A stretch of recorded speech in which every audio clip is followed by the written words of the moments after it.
ये IJMS पटना का MSc nursing के लिए प्रोस्पेक्टस है और इसमें सारे इंडियन सिटीजन्स एलिजिबल हैं। तो आप लोग ये मत पूछना कि बिहार का कॉलेज है तो सिर्फ बिहार के बच्चे एलिजिबल हैं या फिर सारे इंडियन सिटीजन एलिजिबल हैं।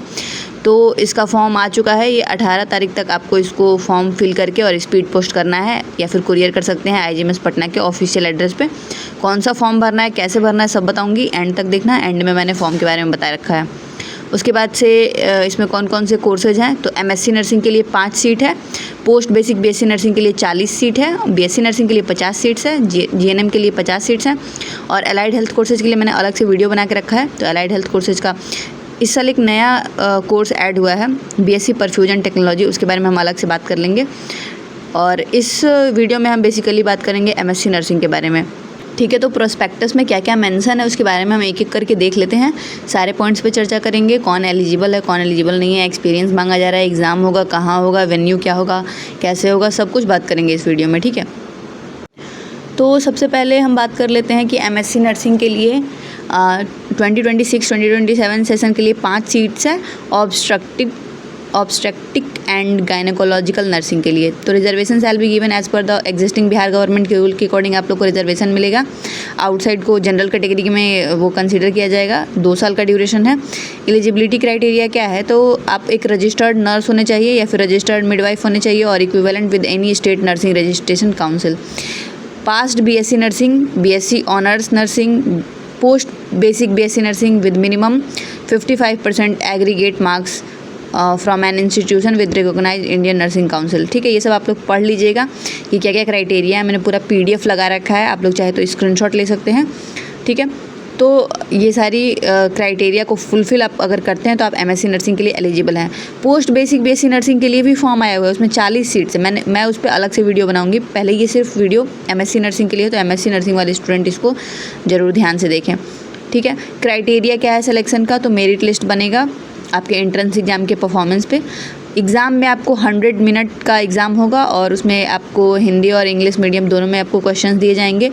100 में MCQ क्वेश्चन मिलेगा आप लोग को और उस MCQ में कोई नेगेटिव मार्किंग नहीं होगा और इसका रिज़ल्ट जो होगा आपको IJMS की वेबसाइट पे ही मिलेगा। ठीक है, और इसमें आपको मिनिमम कट ऑफ जो होगा क्वालिफाइंग एंट्रेंस एग्जामिनेशन के लिए, तो UR और OBC के लिए 55% है और SC ST के लिए 50% है। IJMS पटना का ऑफिशियल वेबसाइट है www.ijms.org और आपको डिमांड ड्राफ्ट भेजना होगा 2000 का बनवा के, और UR और जनरल कैटेगरी के लिए, UR और अदर के लिए, और SC ST के लिए 1000 का आपको डिमांड ड्राफ्ट बनवा के भेजना है in favour of director IJMS Patna. जब आप काउंसलिंग का फॉर्म फिल करके स्पीड पोस्ट करेंगे तब साथ में उसके। ठीक है, और अगर आपने DD बनवा के नहीं भेजा तो आपका फॉर्म रिजेक्ट हो जाएगा और नंबर ऑफ़ सीट इंक्रीज़ और डिक्रीज हो सकते हैं। ठीक है, उसके बाद ये आपको बताया गया है कि आपको प्रोस्पेक्टस डाउनलोड करके और प्रोस्पेक्टस में से फॉर्म डाउनलोड करके उसको फिल करके तब आपको स्पीड पोस्ट करना है।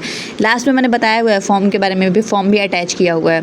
ठीक है, 18 सितंबर से पहले 18 सितंबर को 5 PM से पहले आपको इस फॉर्म को फिल करके स्पीड पोस्ट कर देना है और इंस्टीट्यूट उसके लिए रिस्पॉन्सिबल नहीं होगा अगर आपका पोस्टल डिले हो जाता है तो, और आपका फॉर्म रिजेक्ट हो जाएगा अगर पोस्टल डिले होता है तो आप कोशिश करना कि बहुत पहले ही अपना फॉर्म फिल करके स्पीड पोस्ट कर देना।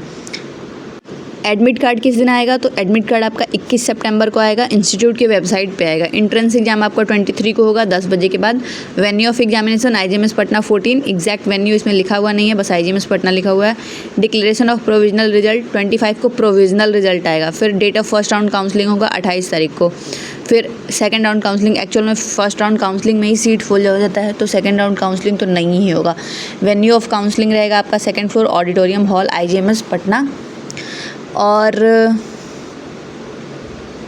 आप लोग को एडवाइस किया जाता है कि आप लोग ऑफिशियल वेबसाइट को रेगुलरली चेक करते रहें और आपको कोई क्वेरी है तो आप इस कॉन्टैक्ट नंबर पे कॉल वगैरह कर सकते हैं 10 AM से लेके 5 PM तक, मंडे टू फ्राइडे।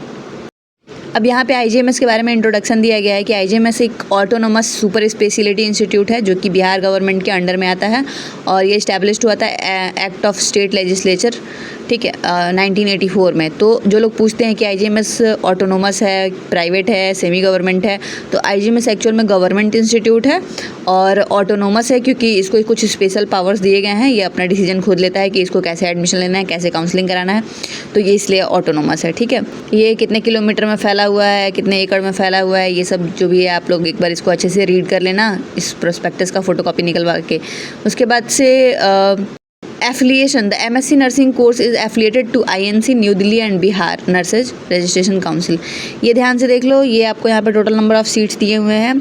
आपको यूआर के लिए 3 सीट्स हैं और ईबीसी के लिए 1 है और एससी के लिए 1 सीट है। अप्लाई कैसे करना है मैंने बता दिया है। आप लोग को 2000 का जनरल कैटेगरी है तो जो 2000 का डिमांड ड्राफ्ट बनवा के फॉर्म को डाउनलोड करके फिल करके और आपको उसको स्पीड पोस्ट करना है। और अगर SC ST हैं तो 1000 का डिमांड ड्राफ्ट बनवा के फॉर्म को फिल करके उसके साथ उसको स्पीड पोस्ट करना है। ठीक है, और पेएबल एट आपको लिखना है डायरेक्टर IGMS पटना, उस डिमांड ड्राफ्ट में पेएबल एट IGMS पटना लिखना है। उसके बाद से आपको एप्लीकेशन के साथ अपना पासपोर्ट साइज फ़ोटो चिपकाना है, name of the candidate, date of photograph, ये सब फॉर्म में वहाँ पे दिया हुआ है सब कुछ। ये मिनिमम 1 ईयर का एक्सपीरियंस क्या मांगा जा रहा है, आप लोग इसको एक बार अच्छे से पढ़ लेना, ये आप लोग को अच्छे से समझ में आ जाएगा। एलिजिबिलिटी फॉर एडमिशन, अब आ जाते हैं फ़ी स्ट्रक्चर पे। गाइज आप लोग इसका एक स्क्रीनशॉट ले लीजिए कि आपका फ़ी कितना है। ठीक है, कॉशन मनी रिफंडेबल है पर रिफ़ंड बहुत लेट से होता है। ठीक है, ID कार्ड का भी चार्ज लगता है। और बता दूं मैं आपको कि अगर आप कोर्स को बीच में छोड़ के जाते हैं तो आपको टोटल फ़ी प्लस पेनाल्टी भरना होगा। और ये है IGMS का फॉर्म जिसको आपको डाउनलोड करके ब्लैक कलर के बॉल पेन से आपको कैपिटल लेटर्स में इसको फिल करना है। आपको साथ में इसके साथ फ़ोटो अटेस्ट करना है और जो भी डॉक्यूमेंट्स वगैरह आप लोगों से मांगे गए हैं वो डॉक्यूमेंट का फ़ोटोकॉपी अटेस्ट करना है। और फिर इसको अच्छे से भर के और अपना क्वालिफ़िकेशन भर के आपने कहाँ किस यूनिवर्सिटी से किया है, मैट्रिक कहाँ से किया, ISC कहाँ से किया, GNM कहाँ से किया, पोस्ट बेसिक नर्सिंग कहाँ से किया, ये सारी चीज़ें इसमें आपको फिल करके और साथ में कुछ जो भी डॉक्यूमेंट्स मांगे गए हैं उसकी फ़ोटोकॉपी लगा के आपको स्पीड पोस्ट करना है। कहाँ पे? IGMS पटना के ऑफिशियल एड्रेस पे आप कुरियर कर सकते हैं उसको, आप उसको स्पीड पोस्ट कर सकते हैं। ठीक है, अब इसमें देख लो इम्पॉर्टेंट इंस्ट्रक्शन में क्या क्या है कि आपको अपने एग्जामिनेशन सेंटर पे 1 घंटे पहले पहुंचना है। ठीक है, एक बार इसको पढ़ लेना अच्छे से।